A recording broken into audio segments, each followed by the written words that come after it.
ටගා ලියා ගන්නකෝ එන. හරි. ඊළඟ එකෙන් කියන්නේ මේ කමාන්ඩ් එකක ජම් දීලා තියෙන මේකේ මේ කරලා තියෙන්නේ මොකද්ද? 5 සමානද 5ට. හවුද නැද්ද? ඔව්. එතකොට true කියලා එන්නේ. and 6 සමානද 7ට? නෑ. එතකොට true එකයි false එකයි. එතකොට අර gates වල වගේ true කියන්නේ 1 නේද? false කියන්නේ 0. එතකොට and එකෙන් එනකොට මොකද වෙන්නේ? දෙකම true වුණොත් තමයි උත්තරේ true වෙන්නේ. එහෙනම් මෙතන අපිට output එක එන්නේ false කියලා. හරි.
හරි. එතකොට මේක මොකද වෙන්නේ? පළවෙනි එකේ මේක true මේක false. එතකොට උත්තරේ n තියෙන හින්දා false වෙන්නේ නේ බලමු. හරිනේ.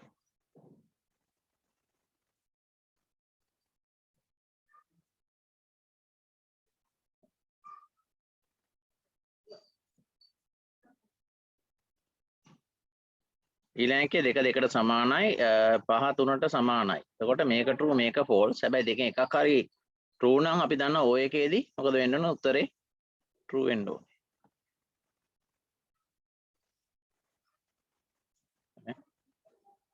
ඊළඟ 2 4ට වඩා 2 කුඩායි. ඒක හරි.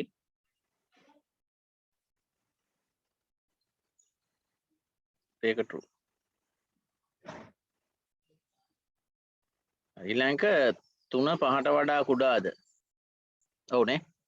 හැබැයි not තියෙන හින්දා ඒක false වෙනවා. එහෙනම් ඒක false වෙනවා.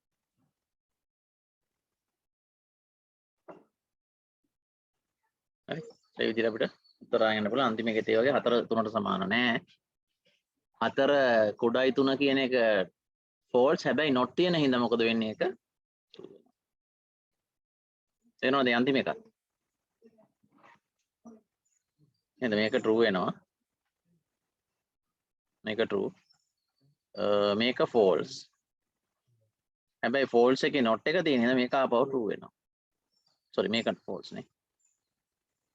එතකොට false or true තියෙන හින්දා උත්තරේ මොකද වෙන අන්තිමට? true වෙනවා. හරිද?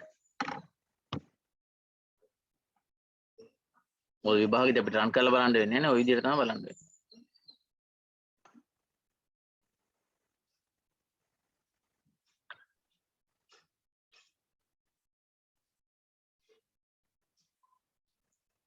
Python පැවරුම් මෙහෙයුම්. නැත්නම් Python assignment operators.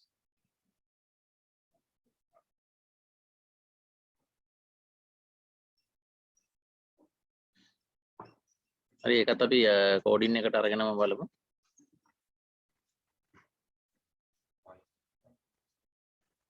assignment operators.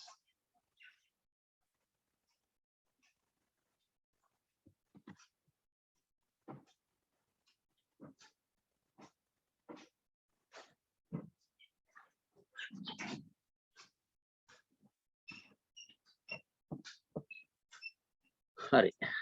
එතකොට මේකේ තේරුම තමයි මම එකක් පෙන්නන්න. එතකොට ඉතුරු ඒවා වලට තේරුම් ගත්ත එකයි.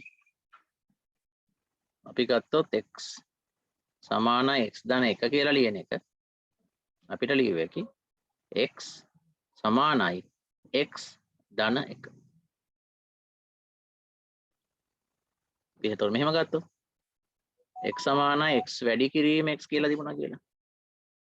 එතකොට අපි ලියනවා x සමානයි වැඩි කිරීම x. එතකොට මේ x එක මේ x එකත් මෙතනමයි ලියවෙන්නේ. මේ x එකත් මෙතනමයි ලියවෙන්නේ. හරි. එතකොට මේ එක තමයි මෙතනට ලියන්නේ. එතකොට මේ x එක තමයි මෙතනට ලියන්නේ. තේරෙනවනේ කියන්නේ. හරි. ඔකට අපි කියනවා පැවරුම් මෙහෙයුම් කියලා. එතකොට අපි සාමාන්‍යයෙන් ලියන විදිය මේක. හරි. සාමාන්‍යයෙන් අපි ලියන්නේ මෙහෙම. x සමානයි බලයක් විදිය ලියනවනේ මෙහෙම ලියන්න. මේකේ තේරුම මෙයාගේ බලය ඇවිල්ලා ඒ කියන්නේ මෙතනදී මේ දෙන්නම එකම වෙන්න ඕන. හරි. එකම වුණොත් තමයි අපි මෙහෙම කෙටි කරලා ලියන්නේ. x සමානයි asterisk asterisk දෙක. හරි. ඔය ටික දාගමු.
එහෙම x වලට අගයක් දීලා නැහැ නේ.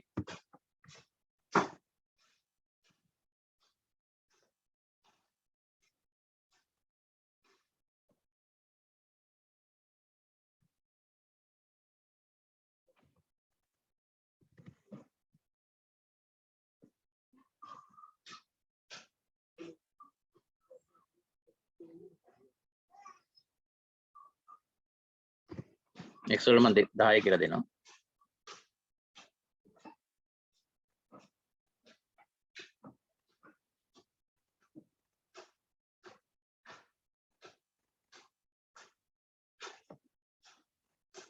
කෝඩින් එකේ උඩ ඔයාලා ලියා ගන්න එක පොඩ්ඩක්. Python බිටු අනුසාරිත මෙහෙයුම්. bitwise operators. ඒ කියන්නේ අපි මොකක් හරි අගයක් දුන්නාම එයා ඒක බයිනරි වලට හරවලා තාර්කික මෙහෙයුම් වගේක් කරනවා. බිටු අනුසාරිත මෙහෙයුම්. මේක මම හිතනවා ඔයාලා තුන්වෙනි පාඩමේදී කතා කරලා තියෙනවා. bitwise operators ගැන. number system ගැන කියනකොට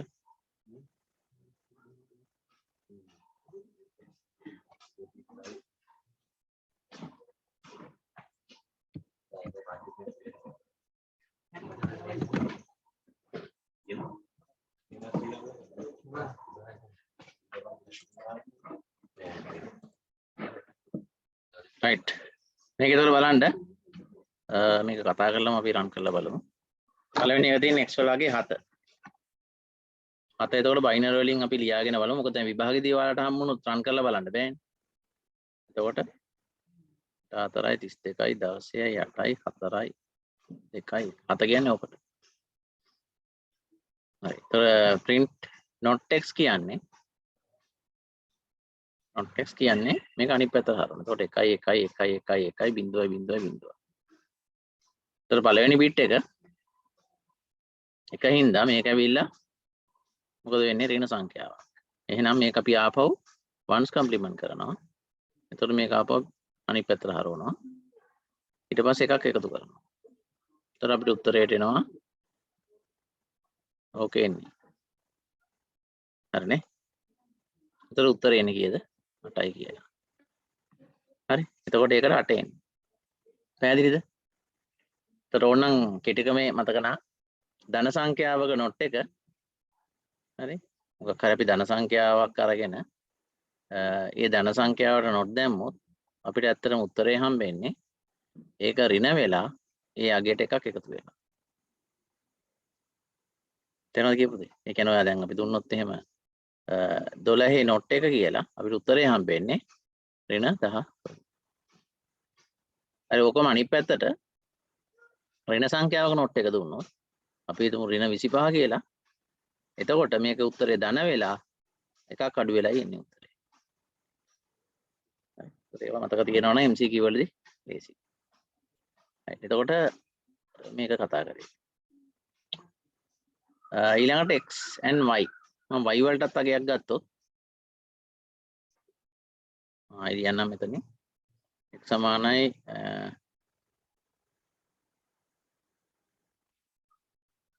y වලට දීලා තියෙන්නේ 5.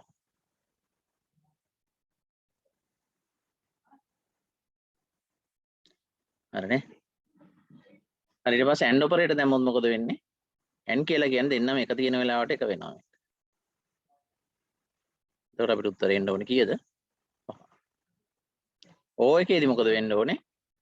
දෙන්නගෙන් කවුරු හරි එක තියෙනවා නම් උත්තරේ එකයි කියලා ගන්න. එතකොට මම මෙතනම මේ and එක මම මේ ගත්තේ.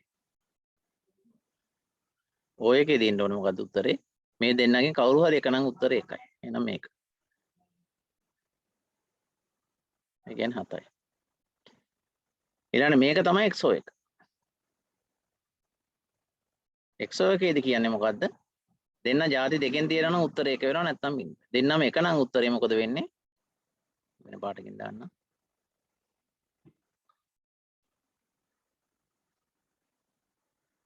දෙන්නම එක ಜಾතිය නම් උත්තරේ බින්දුවයි. දෙන්න ಜಾති දෙක එකයි බින්දුවයි තියෙන හින්දා මේක එකයි. දෙන්න එක ಜಾතිය නම් උත්තරේ බින්දුවයි. ඔක්කොම බින්දු තියෙන්නේ. උත්තරේ එන්නේ 2යි. පැහැදිලිද? ඊළඟට මේකට අපි කියන්නේ right shift. R shift. මේක left shift. මේකෙදි කරන්නේ අපි ගත්තොත් x වලගේ නේ දීලා තියෙන්නේ. x වලගේ බිඳුවයි බිඳුවයි බිඳුවයි බිඳුවයි බිඳුවයි 1යි 1යි 1යි. දැන් මෙයාව shift කරන්න කියනවා කොච්චරක්ද? එකක්. shift වලට එකක්. එතකොට මෙහෙට එකක් අපි shift කරනවා. එකක් මෙහාට කරනකොට මොකද වෙන්නේ? අන්තිම ඉලක්කම කපන්න කපලා එතනට බිඳුවක් දාන්න. හරි එතකොට උත්තරේ එන්නේ 3යි. ඕකම අපි අනිත් පැත්තට ගත්තොත් මේ ඇවිල්ලා R shift එක. R shift. අපි left shift එක ගත්තොත්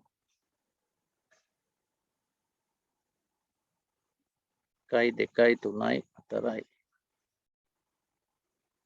ඔකනේ තියෙන්නේ.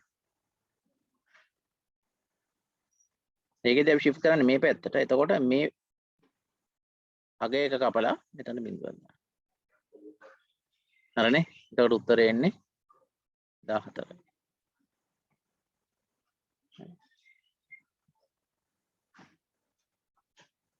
පැහැදිලි නේද? එතකොට මෙතන එකේ මෙතනින් ඍණ ආවා. ඒ හින්දා මේක 8 ආවා. එතකොට ඍණ 8 ආවා. හරිනේ. හරිනේ. right එහෙනම් නෝට් කරගමු වැඩි.